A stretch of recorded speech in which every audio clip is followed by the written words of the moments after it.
Assalamu alaikum wa rahmatullahi wa barakatuh. We are very excited to be releasing the very first episode of our newest podcast, Imams Corner. It is with myself, Sheikh AbdurRaheem, and also the president of CIQ, Council of Imams Queensland, Sheikh Uzair Akbar.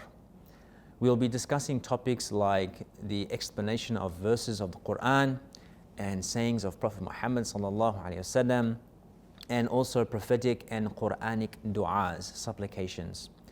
And we will also be taking your questions. If there's something that you would like to ask Sheikh Uzair, then please email us and we will link the email address below. We'll also have guests from time to time from all around Australia and all around the world that we will be discussing about their stories and asking them questions as well. So please follow us on Facebook and YouTube and email us your questions. We are very excited. Welcome to the first episode of Imams Corner. Assalamu alaikum wa rahmatullahi ta'ala wa barakatuh. All praise belongs to Allah subhanahu wa ta'ala. We thank and praise Allah. We are joined again in the Imams Corner by Imam Uzair, who we are very happy to receive you again, Imam. Assalamu alaikum wa rahmatullahi wa barakatuh. Wa alaikum assalam wa rahmatullahi wa barakatuh. How are you, Imam? Pleasure being here. Alhamdulillah. Very well. Very well. Barakallah fikum. So, Imam, we've been discussing, ayat of the Quran, tafsir, and we've been receiving so many jewels from you. And we hope to carry on that trend, inshallah, for a long time to come. May Allah Ta'ala preserve this platform and make it a means of hidayah for humanity, Inshallah. And mercy to the world. So we were discussing the tafsir of ayah number 133, Surah Ali Imran. And we touched on the beginning. أعوذ بالله من الشيطان الرجيم وسارعوا إلى مغفرة من ربكم. And now we would like to maybe just quickly, if we can just give a couple of words on the beginning of the ayah, and then we want to go into a little bit more detail into the end. Alhamdulillah. The verses from Surah Ali Imran, verse 133, and the opening of this verse is that Allah Almighty orders humanity to be haste when it comes to good deeds.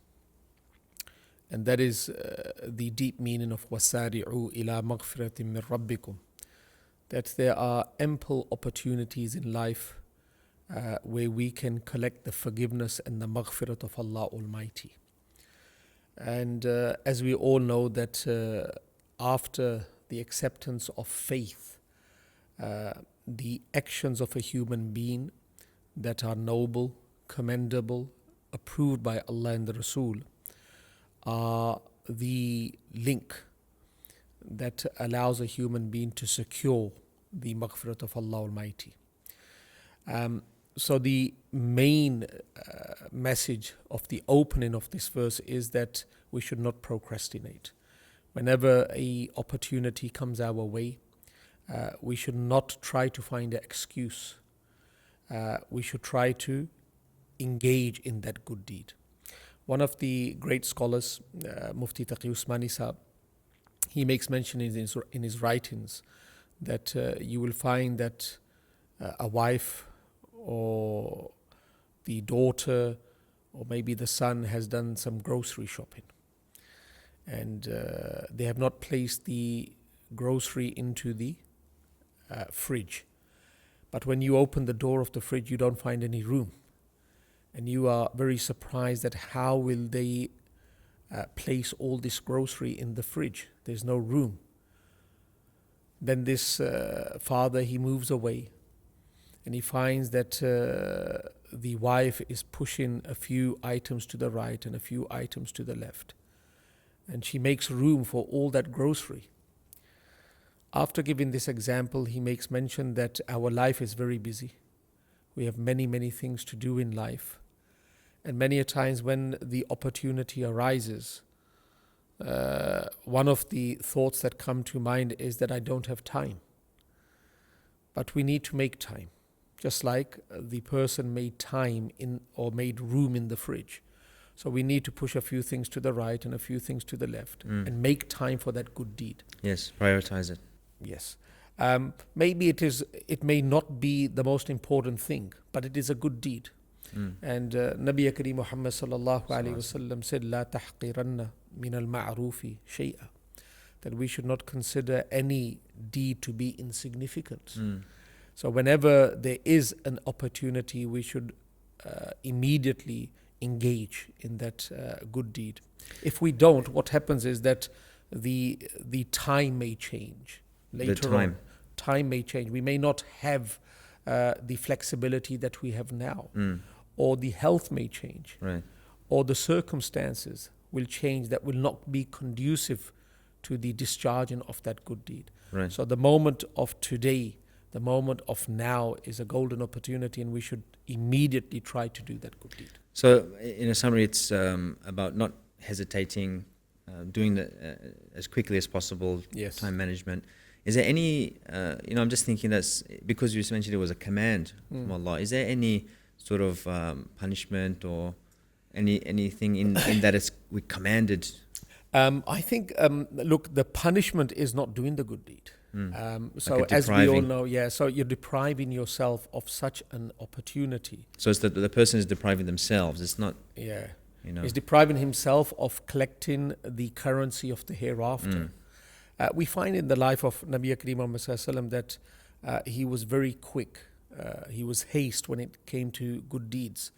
The very famous practice of the Nabi of Allah that has been recorded by our mother Hazrat Aisha Siddiqa radiyallahu ta'ala anha, that Nabi Kareem Muhammad sallallahu alaihi wasallam, when he used to be with us in the house, he used to be a husband.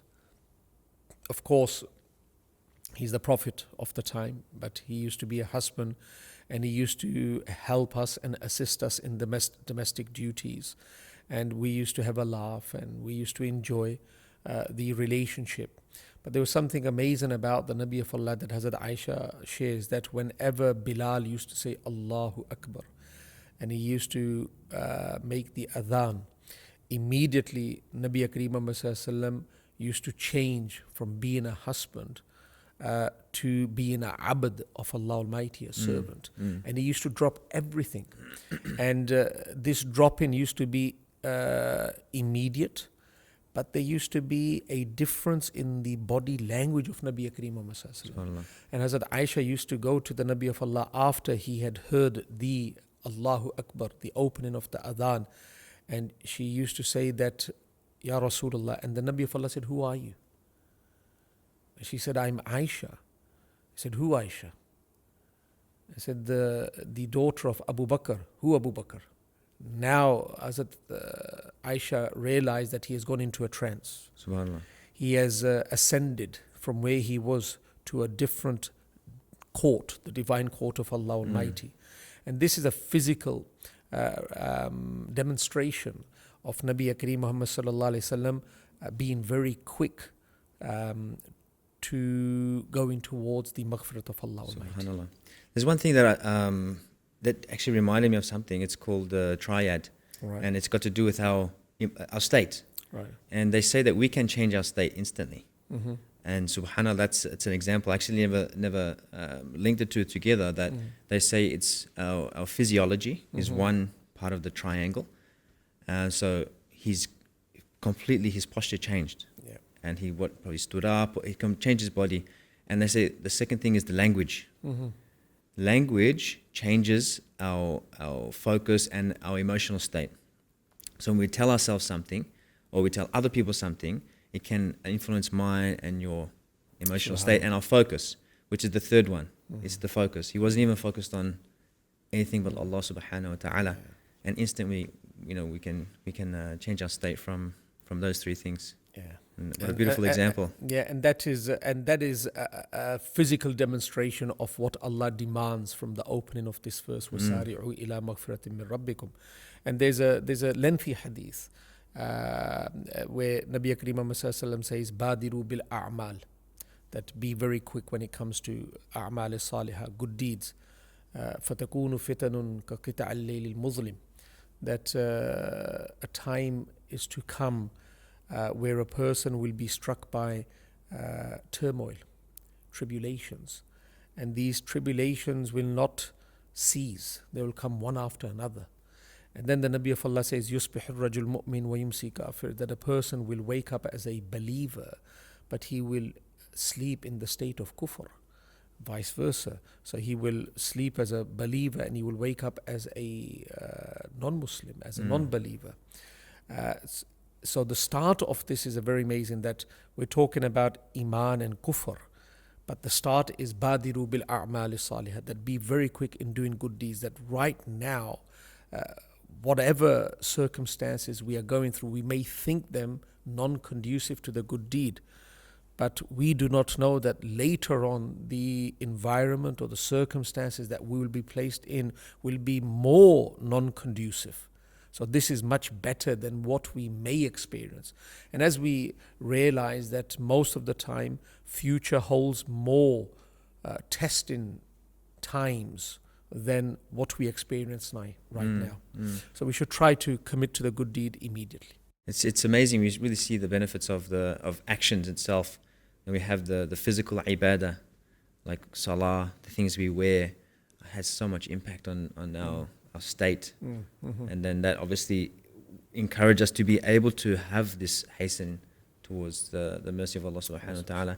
It all comes together. Subhanallah. So Imam, can we discuss the next part? وَجَنَّةٍ أَرْضُهَا السَّمَاوَاتُ وَالْأَرْضُ.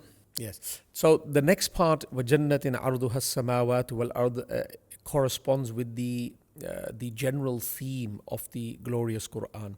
So after ordering us to be haste and to commit to good deeds, Allah Almighty speaks about paradise. If we study the Quran from cover to cover, we will realize that whenever Allah Almighty speaks about fire, punishment, immediately after that, Allah Almighty speaks about paradise and the bounties that are in paradise. If Allah Almighty speaks about bad people, Allah Almighty would speak about good people. If Allah Almighty speaks about the evil traits of a bad person, then Allah Almighty immediately after that will speak about the good qualities of good people. So there's always encouragement that we find in the glorious Quran. As we all know that we are born with a shuh. Shuh means like greed. There's a greed inside. We have a very strong inclination towards knowing what will be the recompense for the deeds that we do. If you were to hire any person to perform any kind of duty without stipulating the recompense, the reward, you won't get the best out of that person. That's human nature. So Allah Almighty knows that the human being will ask himself that if I'm going to do this good deed, what am I going to get out of it? What am I going to get out of this good deed? Because good deed is dropping everything, what I was doing, and committing to something that Allah wants me to commit to. Yes. And many a times it may be a challenge to commit to it. And it will demand endeavor, struggle, toil, so on and so forth. So Allah Almighty immediately activates that, or you could say satisfies that chip that is active when it was commanded to do good. And that chip is the chip of greed. So Allah Almighty says that you're going to get much greater reward on the other side, and it is Jannah. And as we know that property, to secure property in life for the average human being is a task in itself. Most of people live on rent all their life. And those that do have houses, they pay off that house over 30, 40 years. And they don't get much time to enjoy that house as a complete owner for too long. You know, after 10, 15 years, they pass away and they leave it for their children. Right. And this is a dream in these countries, in every country, Muslim country, non-Muslim country, to have your own house. So Allah Almighty says that when you commit to good deeds, the first thing is you're going to secure the maghfirah of Allah Almighty. That is one reward. But the physical reward that you're going to enjoy is you're going to get prime property. And that prime property is Jannah. Now, prime property in dunya is very, very expensive. If you buy property at the waterfront, a block of land of 400 or 500 square meters may be $1 million. Allah Almighty say, I'm going to give you prime property, and that is Jannah.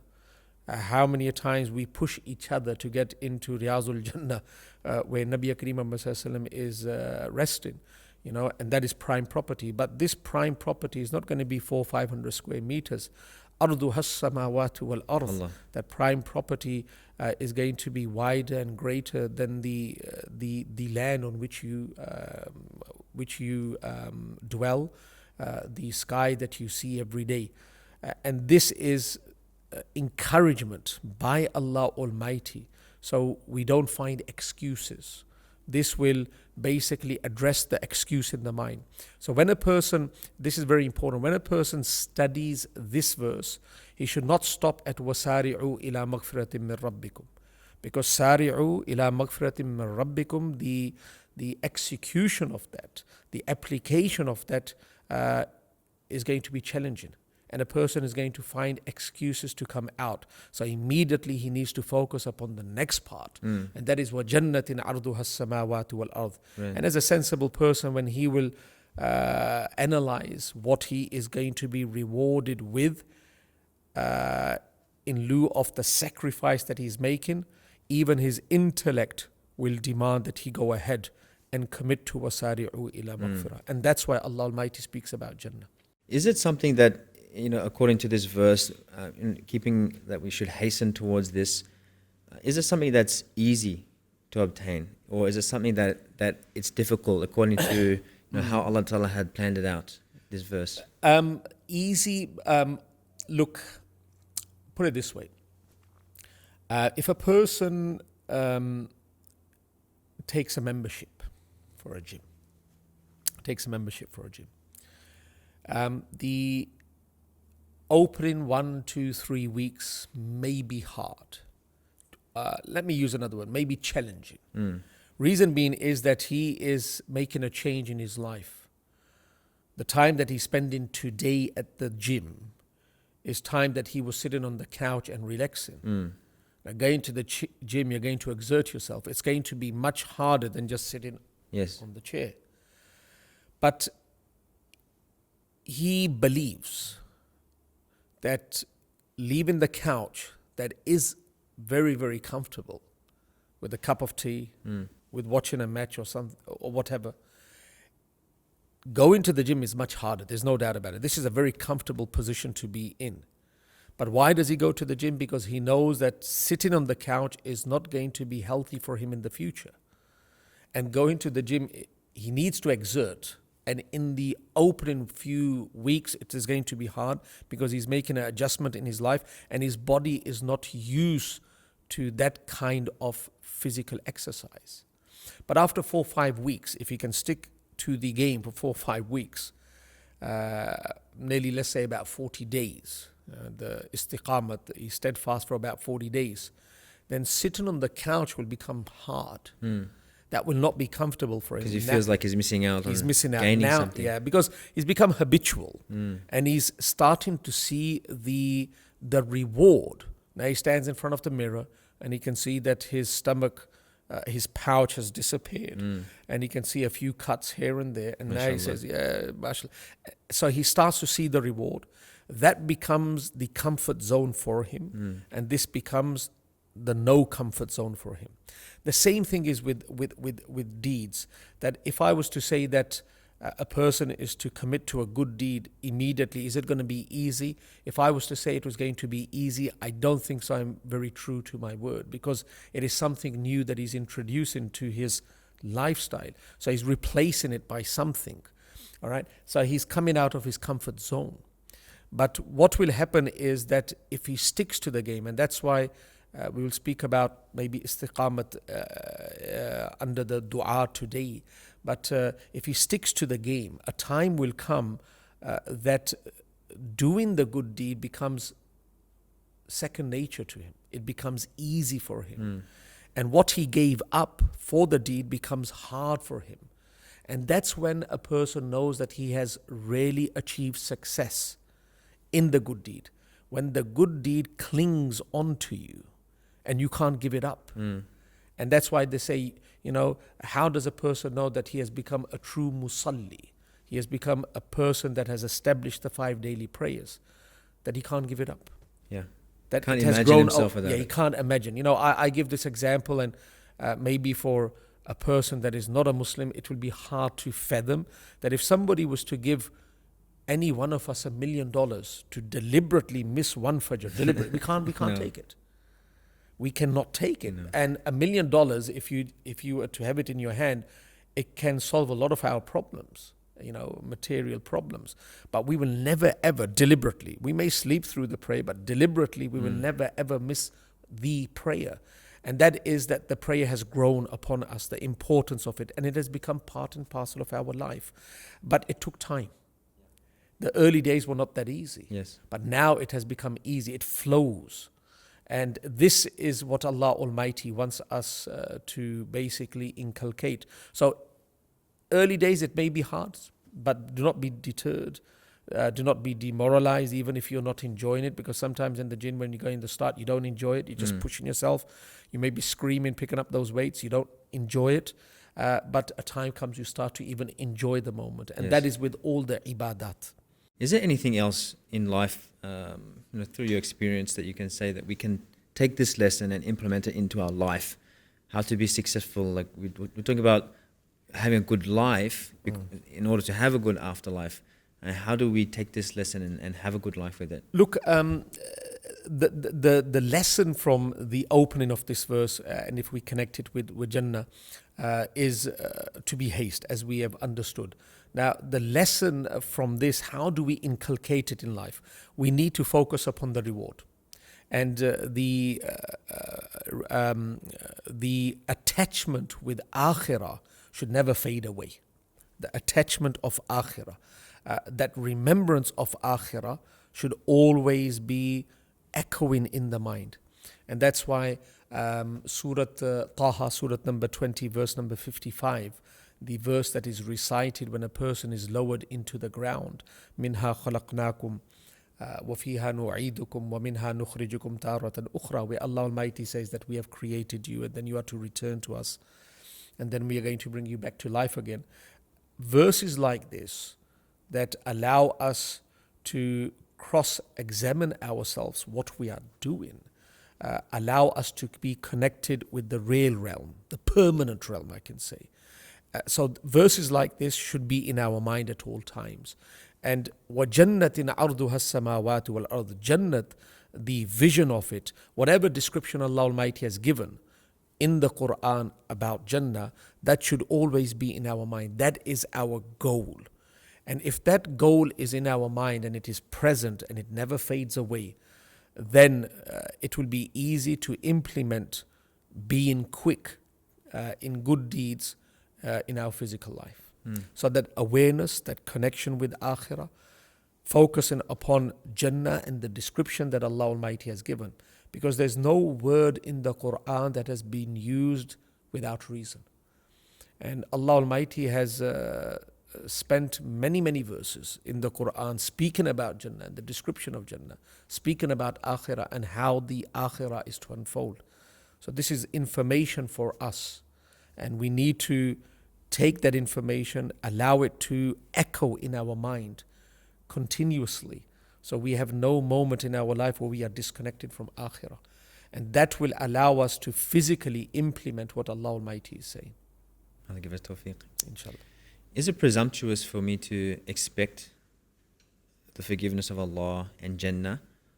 Or is it something that Allah Ta'ala is encouraging us to expect? The more, when we study who our Creator is, and Allah Almighty wants us to know about Him, and that's why 2,600 verses in the Quran are dedicated to the ma'rifat of Allah Almighty. So a very huge part of the Quran in which Allah Almighty speaks about Himself.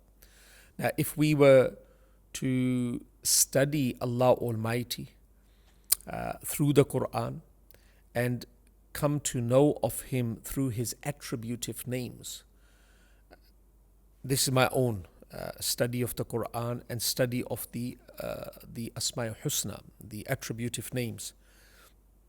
If a person leaves this world with the belief that Allah is one and Muhammad sallallahu alaihi wasallam is the final prophet, with this belief, and he has a very weak package in terms of deeds, the high probability is, as long as this person has not failed in Haqooqul Ibad, he has not failed in Haqooqul Ibad, that he has fulfilled the rights of people, the probability is that this person will be forgiven by Allah Almighty. And that's why if we study the Day of Judgment, there are so many different ways by which a person is going to be forgiven. There's going to be the shafa'at of human beings, intercession of human beings. And if no one comes forward and intercedes, Allah Almighty will forgive that person. And this is my understanding. Of course, there are many ahadith that indicate that there will be a section of an-nar that is known as Jahannam. And this section is designed to clean the Muslims that fell short in terms of good deeds. But majority people that fell short of good deeds, they will be forgiven by Allah Almighty. What we do find from the Quran and the Hadith is that the Hisab Kitab pertaining to Haqooqul Ibad is going to be very severe. That is going to be very severe. That we take lightly nowadays. So we normally put one of the other. Yeah. We don't worry about the people because they we don't worry about Allah, the people. so I'll be okay. Yeah, I'll be okay. Allah is Ghafurur Rahim. Allah has many people, not so much. Yeah, people are not so much, so they don't forgive. And think about it. It is hard for human beings to forgive in this world. But think about it on the Day of Judgment, when they know that if they don't forgive, they are going to collect their virtues, then it will become that much more harder to forgive. It will become that much more harder to forgive. Is there anything in this verse for us to, I know it says like the mercy from your Lord, but is there any lesson in this for us to hasten towards mercy between each other now, before we get to that point? Look, if we study the very famous hadith, and that hadith is irhamu man fil ardi yarhamkum man fis sama, that have mercy on those that share the same dwelling with you on earth. So Allah Almighty, who is the most merciful, will have mercy upon you. The scholars, the theologians, the muhaddithun, they have extracted a lesson from this. And I won't say a lesson, a principle. And they say that in this hadith, Allah Almighty is saying, have mercy upon the makhluk and Allah will have mercy upon you. So what do we learn from this? If I want to be treated with compassion on the Day of Judgment, and indeed all of us are going to need the compassion of Allah Almighty, then I need to display that compassion to the makhluk of Allah Almighty. If I want to be treated with mercy on the Day of Judgment, then I need to be merciful to the makhluk of Allah Almighty. If I want to be forgiven, I need to forgive as well. And the mithal, the example that has been given is that, let's say there's a difference of opinion, a confrontation between two people. One person, he shows a lot of love to the son of the person that he is not speaking with. He's not on speaking terms. This will go a long way. Showing good behavior, good conduct to the son will allow this hard shell that is not allowing them to come together. It will allow it to become thin and thinner, and it will break, and one day they will come close together. So this is the makhluk of Allah. Every human being has been created by Allah Almighty. The animal kingdom has been created by Allah Almighty. Everything that we see has been created by Allah Almighty. And that's why they say, Al-Khalqu Iyalullah. The khalq, the makhluk of Allah is the family of Allah. So if we can show compassion, forgiveness, empathy to the makhluk of Allah Almighty, Allah Almighty will show the same to us on the Day of Judgment. So you can extract that lesson from here, that if we want Allah to forgive us, we need to be forgiven in our conduct as well. And this is a topic in itself, inshallah. One day we will discuss under the hadith of Abu Dawood, in which Nabi Kareem said, I'll just touch upon it, but we will not discuss it. It is a lengthy hadith. أَنَا زَعِيمٌ بِبَيْتٍ فِي رَبَضِ الْجَنَّةِ لِمَنْ تَرَكَ الْمِرَاءَ وَإِنْ كَانَ مُحِقًّا. That the Nabi of Allah says, I guarantee an abode on the boundary of Jannah for that person that gives up his right, even if he is right. وَإِنْ كَانَ مُحِقًّا. So let's treat people with the intention that if we treat them with this good conduct, Allah will treat us in the same manner on the Day of Judgment. Ameen. And that is a very good, I think, example that we have come to extract while speaking to each other. The last part of this verse is أُعِدَّتْ لِلْمُتَّقِينَ. And this is very important. Now, for taqwa is a topic in itself, but we'll just touch upon it. That Allah Almighty says that the Jannat that has been promised in this verse has been prepared for the muttaqeen. And muttaqeen is basically pious people. Inshallah, we will discuss taqwa at another program, inshallah, in detail.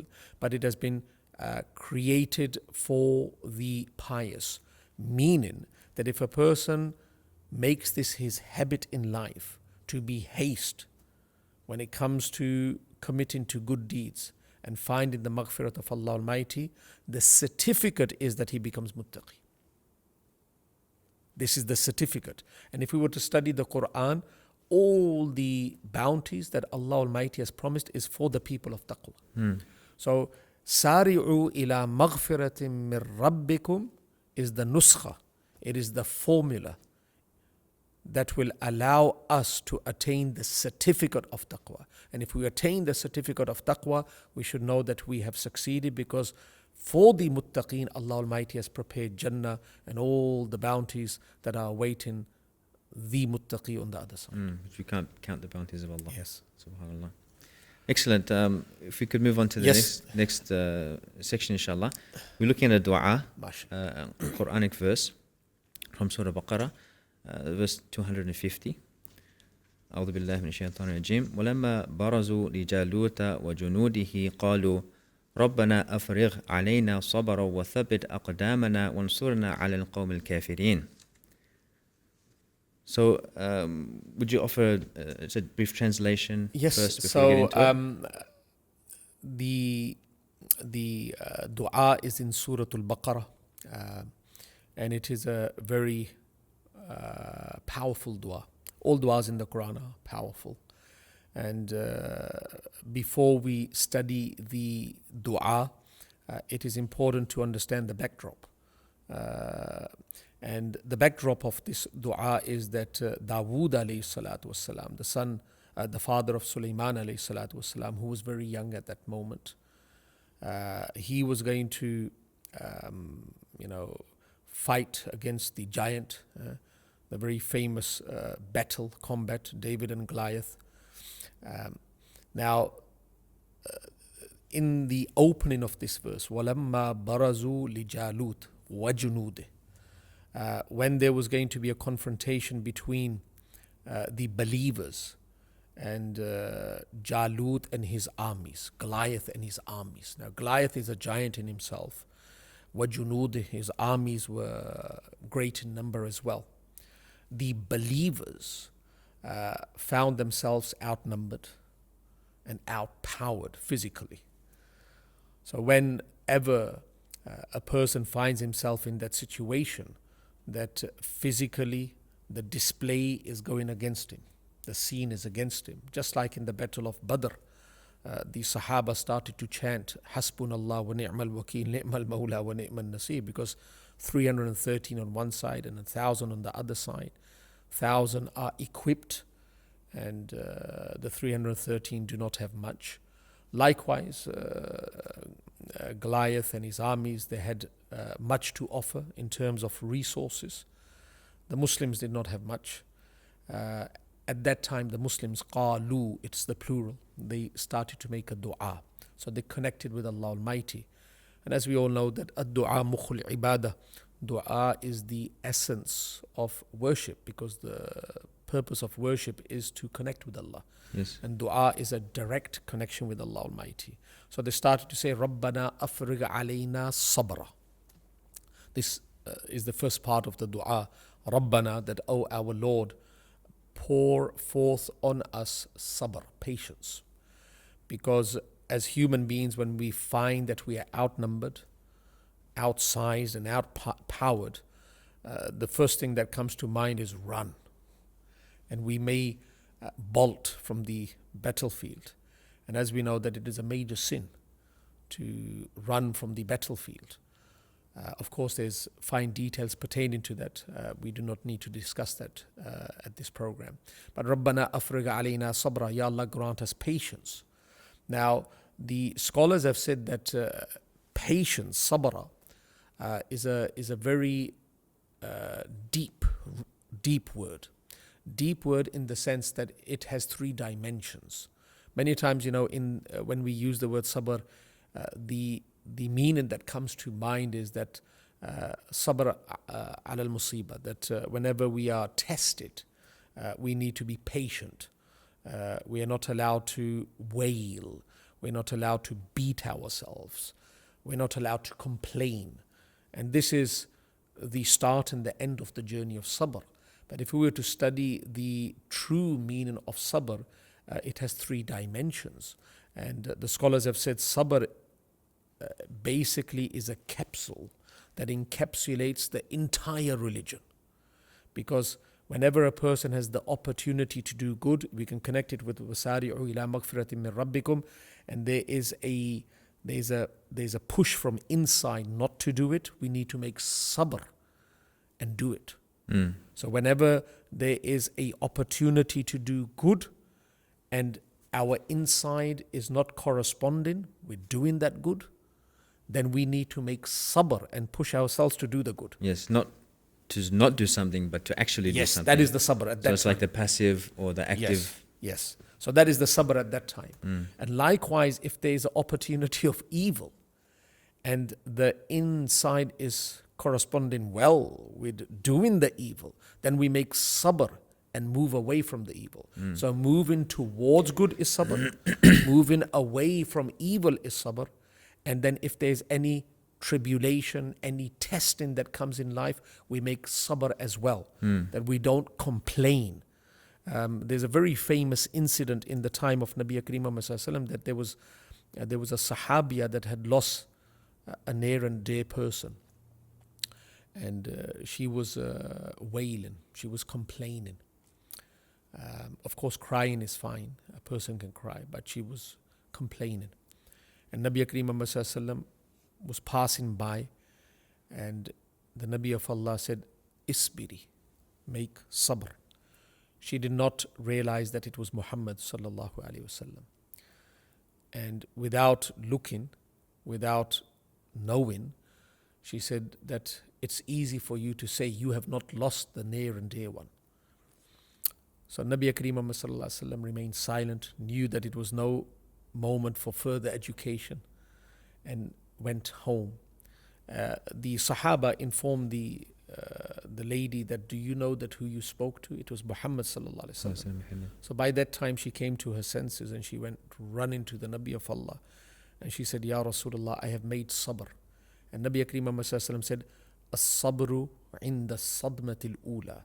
Sabr is at the strike of the grief, because time is a healer anyway. Yes. So we need to make sabr there. So the people are asking Allah Almighty to grant them sabr right there, that they remain steadfast. Yes. And their iman is being tested right now, because what is iman? That everything comes from Allah Almighty, and Allah Almighty is in absolute control. But the eyes are giving them a different signal, a different message. Their heart is pumping so fast that it wants to come out of the chest. But at that time, they're asking for sabr. And the next part of the dua, رَبَّنَا أَفْرِغْ عَلَيْنَا صَبْرًا وَثَبِّتْ أَقْدَامَنَا. So how is sabr going to materialize? How will we know that Allah Almighty has granted us sabr? وَثَبِّتْ أَقْدَامَنَا. That you keep our foothold firm. That so it's a byproduct. Yeah, of that's sabr. the byproduct of sabr. That we do not bolt and flee from the battleground. We remain here. What areas in my life is sabr most important? Because again, we're trying to derive lessons from this. We can understand that, we have to have sabr. But where is it most important? Where should I be focusing to make it easy? Because it sometimes feels overwhelming. Somebody says, you have to have sabr. Yep. At the beginning, and you say, immediately you have to have sabr. So now how do I know, is there a place where I can train my sabr so I can sort of feel it and experience it? Or sabr where is it important? Look, sabr will, the atom of sabr is in every human being. How do we build on it? That is the question. So it's there. Yes, we every need person. to exercise it. We need to exercise it. It's just like you got the muscle, you want it to be larger, you need to exercise. Yes. So sabr, all these qualities, may it be sabr, may it be shukr, may it be tawakkul, reliance, all these good qualities and bad qualities are to be in the human being. The atom is there. It's what a person works upon. Just like the muscle is there, some may have a smaller muscle, some may have a larger muscle. But the more we exercise physically, we'll find that that muscle will grow. Now, when it comes to the atom of sabr, the sabr grows in 3 gyms. The first gym is in a'mal salihah. Yes. Doing good deeds allows the sabr to grow, especially when a person doesn't want to do the good deed. That's when the sabr will grow. So it's like, that's like the going outside of the comfort zone. Like going in the outside gym. the comfort zone. You have to lift more heavier than you used to. Yes. And I used to go to the gym long time ago. I don't go now. But when you pay a personal trainer, and that personal trainer gets you out of that comfort zone, because when you're doing exercise alone, you find that you don't improve in picking up the weight and you don't see much results because you're always in your comfort zone. So there's a certain time where you can find a lot of reward, but at that time a person says, I've wrapped up and I've done my workout today. The personal trainer pushes you beyond that, and then you start to see the results. You think that your tank is empty, and he says, look, you got a lot left in your tank. So sabr is that when you don't want to do the good deed, you do the good deed. That's the first gym that allows the muscle of sabr to increase. The second gym of sabr that allows the sabr to improve, to increase, to be larger, is when there's an opportunity to do bad and you want to do the bad and you pull away. And that is the diet. That is the diet when it comes to the physical body. It's the diet that we need to keep away from evil. We want to eat the bad food, but we become stronger every time we say no. It becomes easier. And that's what, when I was studying the writings of Imam Ghazali in regards to this, and then I related it to the gym. It makes a lot of sense. What they say is that 20% of your physical is gym, 80% is the food. Yes. 80% is the food. So if a person is pumping weights and he's running on the treadmill and he's on the stationary bicycle, he's riding or whatever he's doing and he's burning all these calories, but he comes out and he starts eating whatever he wants, he's not going to find any results. Right. He's going to go backwards. So sabr, I think the greatest sabr is the sabr anil ma'asiyah. Greater. It's the greatest way of increasing your sabr. Allah. Is anil ma'asiyah. Yes. Out of all the 3. This is Yes. my understanding, all right? So in what area in particular do you think that's more important? Whenever there's an opportunity to do bad, Yes. and you want to do the bad, Yes.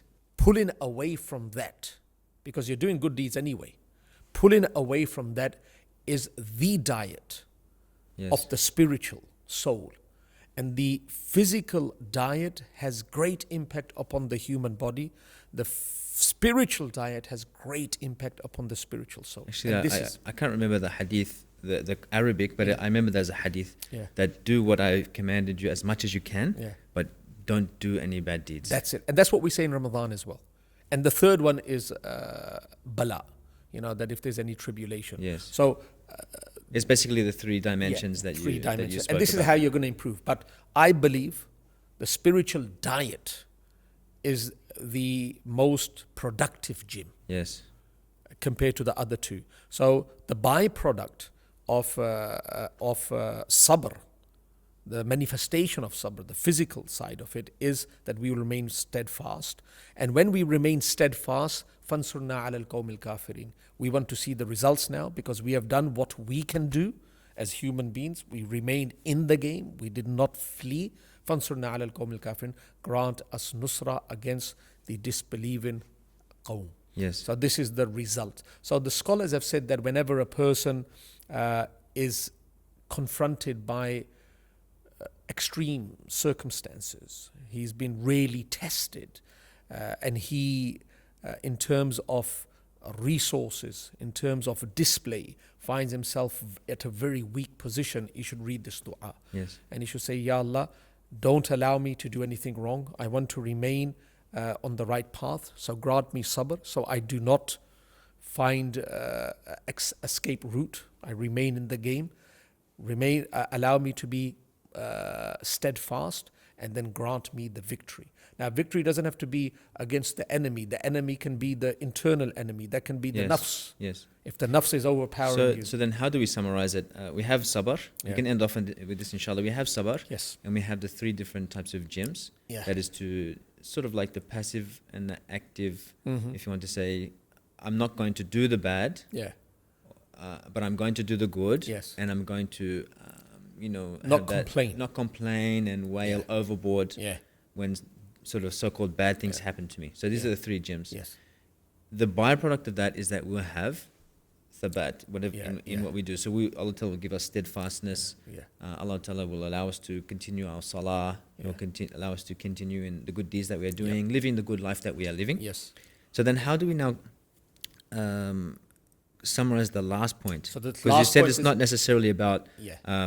al-qawm al-kafirin, or that's not the specific thing. So basically, What's the summary? So the summary, the final, the conclusion of this dua is that if we display sabr, so we jump from one gym to another gym to the other gym whenever needed.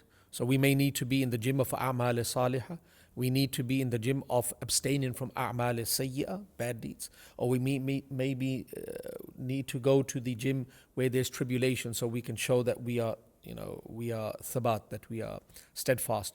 Once we do this, the reward is, and the reward of being steadfast in a physical gym is results. The result, the conclusion of this is Allah will give you victory. That what was overpowering you and you thought it to be a mountain will turn out to be a stone.